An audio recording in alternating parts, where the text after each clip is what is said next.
There is an angle of experience where the dark is distilled into light. This is a quotation by Christopher Fry from his discussion of tragedy and comedy. In the classical sense, tragedy is considered a slice of life, not the wholeness of it. And comedy is considered the wholeness of life, that angle of perceiving life from which we can experience both the sorrow and the joy, and ultimately experience then what is called the divine comedy of life. Certainly the greatest tragedy of life is death, the death of someone we love. That has always been true.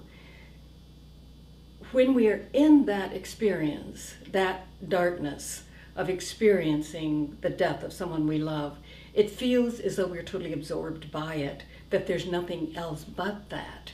But there are ways that the soul or the psyche has of giving us clues of how to shift our perception, shift so that the angle is different and we can let in the light. We can begin to see the wholeness, and that is what helps us to move through the process. And I'll give you an example of that. When my son was dying, well, we weren't sure he was dying. He was on a medicine that would completely calm the brain, allow the machines to work until a certain day. I think it was maybe 6 or 7 days. And then we would see if there was any movement, any signs of life coming from him. The night before the day that we would know this, my husband and my son's girlfriend and I, we were very much looking forward to that day. We just didn't really know what to expect. It seemed to us that it could go either way. And just before I woke up, I had a very powerful dream. I felt spirits, I saw spirits coming to me very quickly, just one after the other. And they were saying, "Are you ready? Are you ready? It's a miracle, a miracle." And in my dream, I said, I am ready. And when I woke up, I was just amazed because I didn't know whether that would mean that our son Pishti would live and that would be the miracle, or that he would die. But I couldn't perceive death as a miracle. But on the way to the hospital, I told my husband and Jenny about the dream, and I said, I don't think that we can assume that this is telling us that he's going to live, but maybe it is. But the dream comes from that deeper level of consciousness that always holds the vision of the wholeness of life. So its perception is different from what we have right now. Well, when we went to the hospital, there was absolutely no sign of life from him, and we knew then that he would probably die. After I wrote the book about our experiences during that time, I didn't have a title. And I sat down on the floor one afternoon and I told Kim, who was my editor and who's director of the Kamluk Center, I said, I've just got to let this book tell me what the title is. Well, in the first chapter, I tell about this dream. And as I was reading it, I thought, of course, this is what it's about. It's about the miracle of death.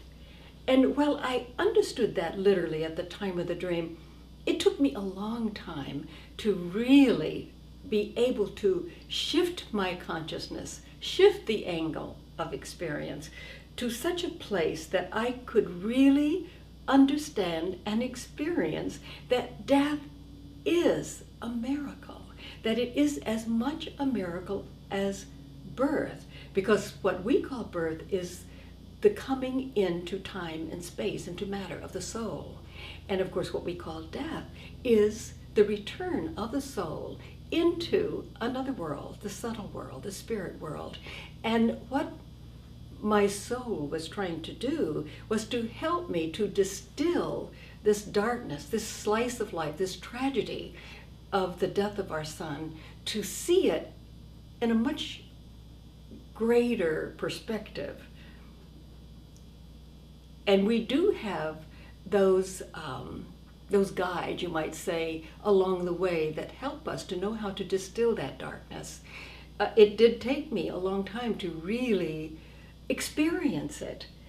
so that I could really say that we had walked through the tragedy, and it didn't mean that I no longer had sorrow for his death, because I did. But there were times when I began to laugh, and I actually thought it was strange that I was able to laugh with a kind of joy, and gradually I began to realize that I could hold the sorrow in one part of me, and at the same time I could experience the joy. And that I realized, oh, that's what the Divine Comedy is. It's both the sorrow and the joy, that by walking through the tragic experience, my soul had led me into an angle of experience where that darkness really had been distilled into light. That didn't mean that the darkness wasn't there, but it was totally different experience. It was the dark and the light, and that is what made up the wholeness of life. And as my son had said in a vision that my husband had with him, there is nothing but life. Birth and death are experiences in time and space. There is nothing but life. And that is the Divine Comedy.